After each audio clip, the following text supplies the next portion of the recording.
দুইটা বাদ দিয়ে এই দুইটাই তো 15 টাকা না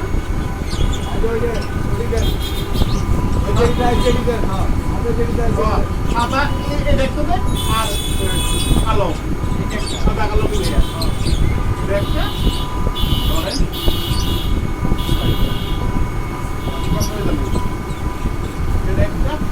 লাল কালো দিয়ে দিব গোলপিস নাই করে কিনা লাল একদম লাল